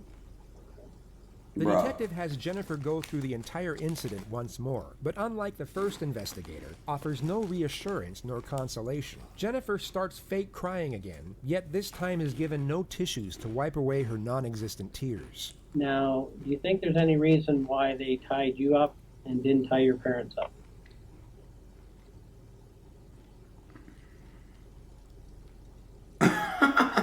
She has nothing to say. Does that seem odd to you? Why does it seem odd? Because I was away up here separated from them the whole time. What? And does it make sense that they would leave a witness behind? If they were going to kill somebody? Does that make sense? Yes, Just thinking about it. Would it make sense for somebody that was going to kill somebody to leave a witness behind that could describe them?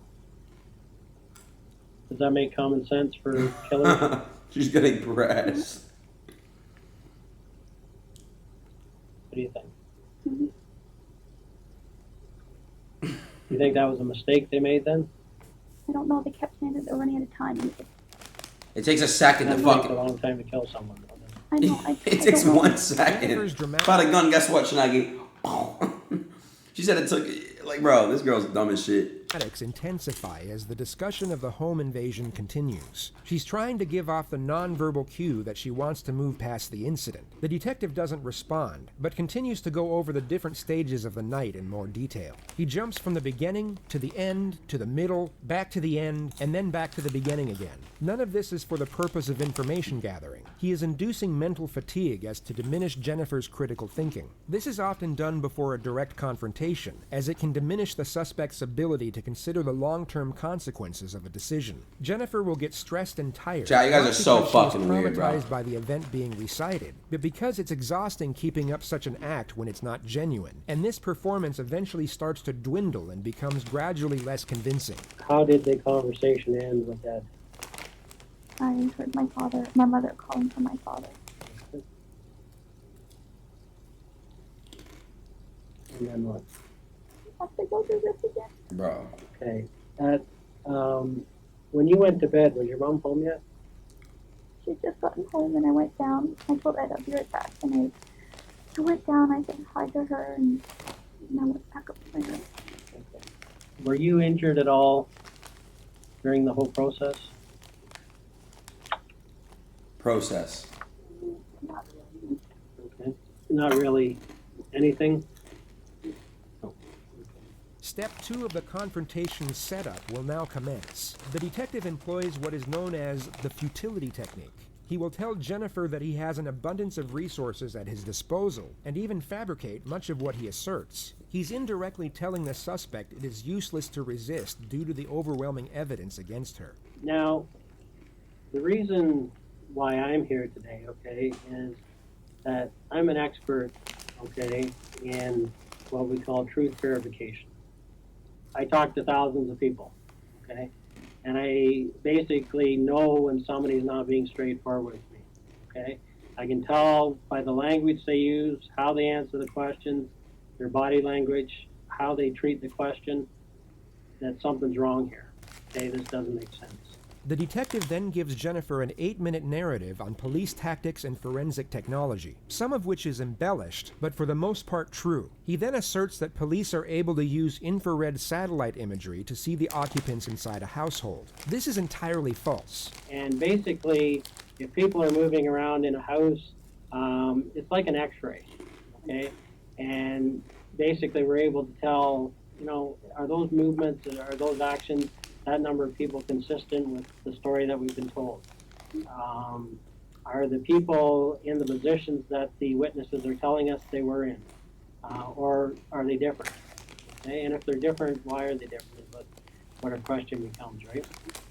And so at the end of the day, okay, there's so many resources available to me that at the end of the day, I'm going to know if a person's telling me the truth or not. The detective is now about to initiate the confrontation, but first brings the entire setup full circle by re-establishing the notions of reasoning and rationale. The suspect is fatigued and scared, but still needs to feel the detective is on her side. Now, I can tell you that nothing surprises me in this job, okay?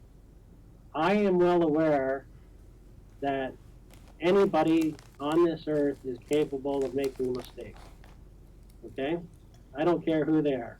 I don't care if they're a priest. I don't care if they're a school teacher. I don't care what the situation is. Given a certain set of circumstances, everyone has the capability, Jennifer, of making a mistake, doing the wrong thing. Okay?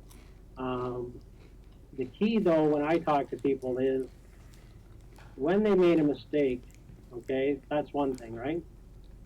The key is to not keep making the same mistake. And to get that information... Admit it already, bitch. You got caught. Admit it. Okay? You understand what I'm saying?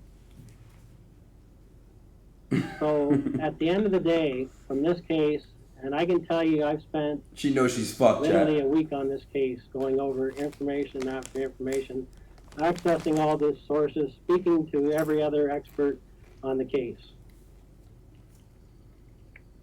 And at this point, Jennifer, I know that you've not been truthful with the police, okay?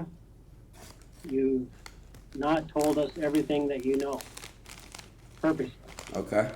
You've spent He got closer, a chat. considerable amount of time in the last 7 years telling half-truths. And I can understand why, okay? You've had a tough life. What's happened to you, to me, equates to abuse. And all the stress. What if he just pulled out his dick and said, "You're fucked unless you suck my dick"? Okay? So you're in another situation here where you're under another tremendous amount of stress. And it doesn't feel good inside, does it? It breaks down the person that you are. Because at the end of the day, you're a good person. I know that. But she's not 15. She's 24. In this case, though, you've made mistakes. Okay? And you're involved in this. I know that. She's 24. There's no question about it. The only question right now is, are you going to keep making mistakes? Are you going to go on the route that you've gone on over the years and try to pretend that things happen that never happened? Okay? Are you going to not face reality here? We know that you're involved. We've done our homework, okay? We have to resolve that now, here today. I need to know from you what really happened. And I know why this has happened. You have spent your whole life trying to live up to expectations that you can't meet, okay? And that stress the hell out of you. You're a 24-year-old woman being treated like a 15-year-old. Okay? Chat, see? Suck my dick, chat. She's 24. I'm just saying, wouldn't it be funny if he just whipped it out? He's like, now I'm going to tell you right now. You can either suck this and get off free, or you don't suck it and you go to prison. That'd be funny as fuck. Well, you've never done anything that terrible in your life, but you're being treated like you have. You're not being treated like the adult that you are. Yes, you made some mistakes. Big deal. You're not the first person that has gone out and not told their parents that they're dating a guy, because in your culture they don't accept it. I understand that. I've talked to people in here that have kept that secret for their whole life from their parents. Okay, so that's not abnormal, but that puts a lot of stress on you, right? That's not easy for you, is it? No. Just not talking now. Now, what we need to get down to here... Chat, is she fucked? Yes or no? Be honest. Is she fucked? Chat, yes or no? Be honest. You need to tell me what went on. Because you know who was in that house that night. You do, Jen. There's no question about that, okay? While remaining empathetic and understanding, the detective still needs to keep Jennifer's confidence low. He watches for denials and stops them immediately. Letting the suspect deny her guilt will only increase confidence and morale. This needs to be stripped away as much as possible, as early as possible. There's no question about it, okay?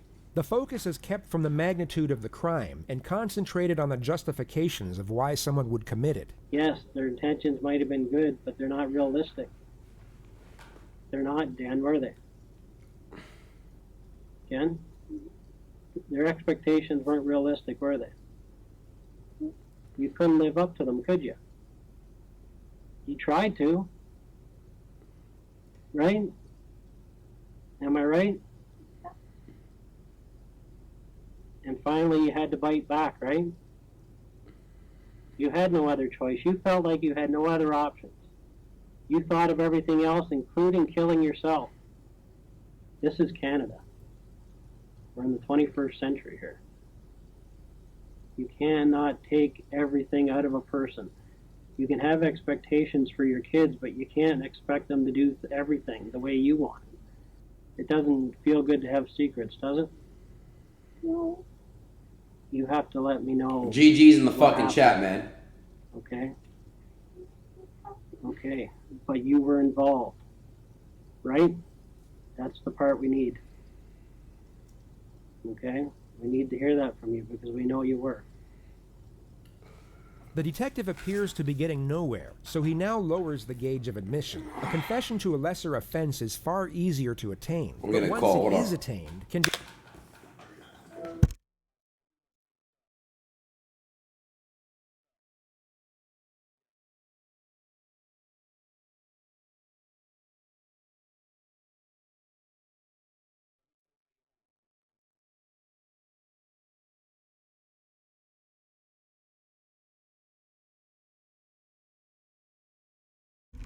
be used to build on the more damnatory elements of the case. You'll also notice... I'm not ending! Shut up, bro! ...guilt, yet don't directly accuse Jennifer of murder. It's not over yet, dumbass! That night that this was going to happen.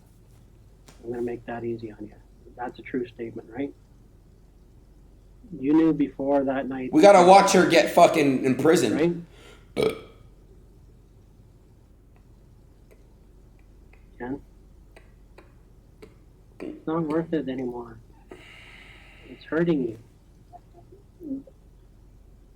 She seems to be on the cusp of giving some form of admission, yet wants reassurance as to what it means for her own sake. She asks this question 9 times throughout this interrogation. It's one of the few things investigators can't actually lie about, as it's been used countless times in the past to get a case thrown out under misdirection. They can avoid the question, yet they can't afford any false promises with respect to sentencing. I need to know the details. I can't even say. But I can tell you one thing, is that we already know, so you can't change that.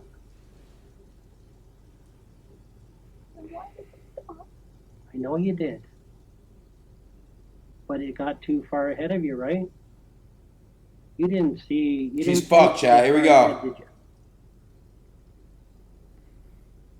but once they started, once they came in, you couldn't stop it, could you? Could you?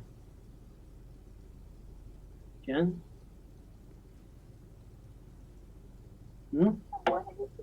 I know. Why didn't they stop for you? I didn't know who they were. Cat. But you were part of the planning, right? You have to tell me that part, and then we're going to work through it together. Do you know what I'm saying? You didn't want this, you wanted to stop it. You have to prove that to me now. Because at the end of the day, we have to stop this from happening to someone else. Right? What happened to me? Jen, we're going to have to deal with it one step at a time, okay? You sick fucking bitch. I need to know what you did.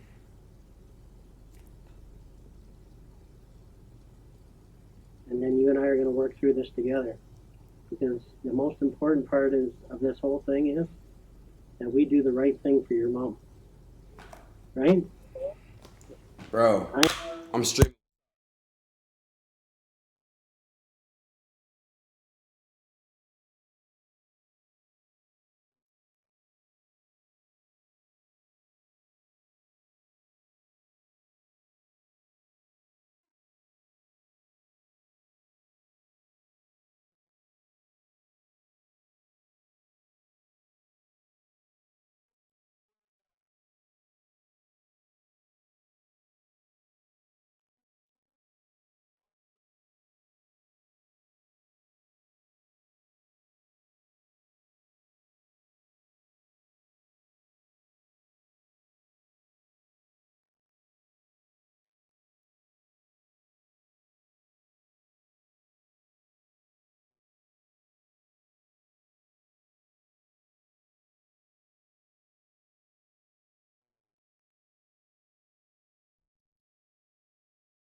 I am her voice right now. I'm working for your mom. That's my job. And I have to get to the bottom of this for your mom. Appealing to compassion isn't necessarily uncommon when the crime is first-degree murder, yet it can send a mixed message when a justification for the crime was a focus point early on. The detective takes his chance with it, which at first appears to work. Jennifer initially responds in a poignant manner, but you'll soon come to notice that her empathy, alongside her concern, is solely focused on herself. But we got to start... But what happened to me? Well, I don't know at this point. Okay, because I don't know what you're going to tell me other than that. Chat, I'm not going to end. I want to play a game after this, but if you guys are going to be weird, then stop being weird, bro. Obviously something happened. I'm figuring it out on stream. I'm staying on stream. But alright, fuck you guys, bro. Your own life. Pre-shut the fuck up, chat. Can we get the pre-shut the fuck up chat? Spam in the chat. Free not gonna lie chat. Alright, I'm gonna do it. Alright, not gonna lie chat. Look at all the people around you. Does anyone else have a curfew for 9 o'clock at 24 years of age? You had no choice here, Jen. I know that. We're not gonna lie. That's funny as fuck. And anybody else in your situation would have done the exact same thing. Bro, no, they would not done the same The only thing. thing different is I would say that they'd have done it a lot earlier. They would have looked for a way out. When did you first start planning this?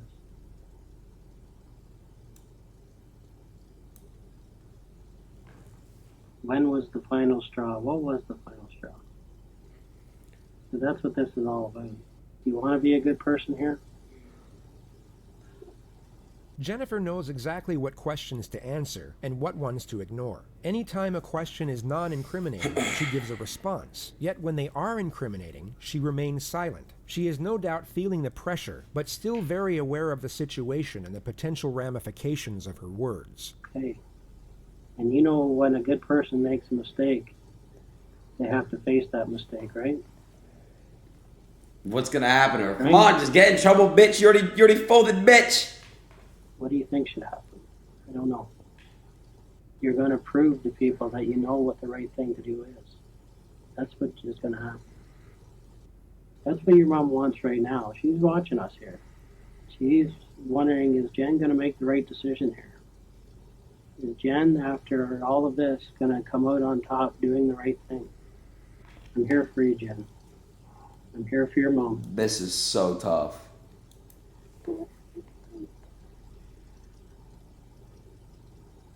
Well, you have to tell. It's one of those situations. You guys are so weird. That what you did, okay? But you have to be able to explain to me what happened, okay? I can't tell you what's exactly going to happen to you. You just have to be brave here. You have to be brave. She's fucked.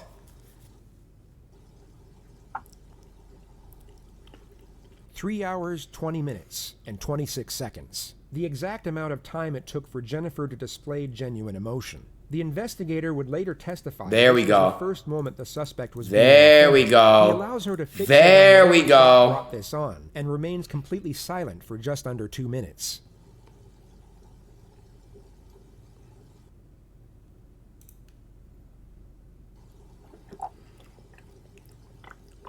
Sorry, could you? This is fucked. Yeah, Chaz raps. They were supposed to take you? What? Okay. Oh yeah, she's on Suey. So they were supposed to take the whole family out? No, just me. What went wrong? The detective now has one foot in the door. It's not an outright confession, but Jennifer has now admitted to planning the home invasion all along. And although she asserts that she was the intended target while her parents were meant to be spared, the information she... Alright, not gonna lie, chat. Gaming is dead as fuck. Not gonna lie, chat. The internet's gonna get fixed tomorrow, though. The detective now presses for more information on the amended storyline. It's essentially step one of day one all over again, but from a more powerful position. He knows she is still lying, and now locks her into as many lies as possible within the new narrative. Why did it change? Man, shut the fuck up. How come it was supposed to be you? I didn't want to be here anymore. Why not? Because it was a disappointment. Okay, you made mistakes, but nothing that couldn't be corrected. Why was it supposed to be you? Everyone could be free from me. Why did it happen this way then? I don't know. Everyone could be free from me. Bro, you fucked up, bro. You fucked up. Okay, but why did it have to happen this way? Because when I tried suicide, I did. What did you want done? How? Crazy, bro. Okay. So who did you get to do this then? J-Money, you're weird, bro. Okay. And what's his number? I don't memorize it.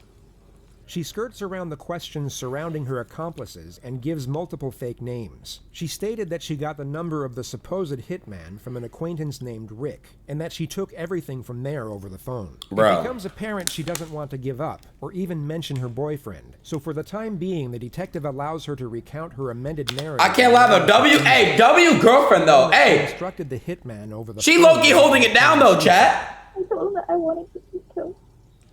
And did he think that was something crazy? He said, are you sure that couldn't do what? And I said, yes. Because I don't think many people get that request. Do you? Mute my stream.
Alright, I unmuted it, but go downstairs, bro, please. Jesus fucking Christ, bro. Alright, not gonna lie, chat. I'm just kidding. There's some shit going on, but I can't. It's not my. Over it. You can't say that it's not what you wanted. You already did it, bitch. Okay, so what did you ask him to do then? Come take me out and then leave. Okay. Why did they do it when you were, when your parents were there then? Never alone. In the nighttime. Okay. So that meeting you had with Rick, you told him what you wanted? No. I just said that I wanted, if you knew anybody who could take care of something that I needed, just that I wanted to be killed. And he said what? Here's the number. Did he have the number with him that day? Yes. Okay. What did he say he would do? He just like, let me take care of it. Let me do me. So your specific request to him was what? Come in and make sure you kill me. So he does come into the house, and you're the obvious only young girl there, right? Okay. When he came to your room, Yeah. what discussions did you have with the guy that came to your room? The real discussions you had, not what you told us. Where was the money? And I showed him where the money was. Okay. Dog, she literally got He caught, obviously bro. said, I'm here to do what you asked. He never said anything like that. What did he say? Just like hands behind your back. Did he discuss ways with you how he would do it? No. Did you request any way for him to do it? To make sure no one else was around. Okay. Why didn't they do it the way you wanted? I don't know. I asked them to take me and my mom when they took them away. It doesn't seem This is to all make fucked. sense. I know, it doesn't make sense to me. Because I was supposed to be. Okay. Can you sit up for a minute, Jim? You made the mistake, okay? Instead of just saying, whatever Jen wants is what's good for us. What? Whatever she's happy with. As long as she's happy in her life, I'm happy with it. If she wants to work at Eastside Mario's for the rest of her life, that's fine. If she wants to be a piano teacher, that's great. If she wants to continue figure... Okay. To council, and we're just waiting for them to call back, okay? Point is she's fucked. Chat. March 2000. All right, thank you. Please stop with the L skip, bro. I can't, bro. I can't. She's just going like this and saying the same things over and over. I can't listen to that, bro. I'm sorry, bro. I don't have ADHD. Began on the 14th of March 2014, and Jennifer pled not guilty to all charges. Her interrogation tape was one of the more damning pieces of evidence put forward by the prosecution. Yet the most damning were the 116 text messages between her and her boyfriend in the 6 hours leading up to the murder. They thought using burner phones to communicate would cover their tracks, yet forensics were able to uncover the entire discussion just 1 month after the incident. They spoke in detail about how the crime would be carried out, and it was enough to convict them both, as well as each of the intruders. Bro, are they fucking stupid? DNA evidence and witness testimony. They were all found guilty of first-degree murder and given a life sentence without the possibility of parole for 25 years. Jennifer Pan is now 34 years of age. She is currently serving her sentence at the Grand Valley Institution for Women in Kitchener, Ontario. She will be first eligible for parole in November of 2035. Wow. Just like that, bro. Your life is done. Okay. Chat. I don't know what you guys are going to say. Listen. When my internet gets back, I can't even give you guys an excuse, bro. Listen. Tomorrow, I'm streaming Adin, Speed, Cup from Schnaggy. It's going to be a W stream. Something happened at the house. I literally got to go be there. It's nothing I can do about it. So oh my God. You guys are so weird. I have no fucking choice, chat. I wasn't given a choice. I can't say what's happening, but somebody's mad at me right now and I gotta go fix it. It's not Pammy. It's not a girl. It's a guy, okay? Gotta go fix this shit, so let me go fix this. Promise a long one tomorrow. As long as Speed and Cuff and Schnaggy want to go, yes. All right? I love you guys, man. All right? I love you guys with all my heart. I'll see you guys tomorrow, okay? Tomorrow's going to be an awesome fucking stream. I swear to God it is. Regardless. I still stream 3 hours. 5-hour stream tomorrow, right? Oh, my God. All right, guys. I love you so much with all my heart. I love you guys. Just be safe. Have a great night's sleep. I'll see you guys tomorrow, okay? I'll see you guys tomorrow.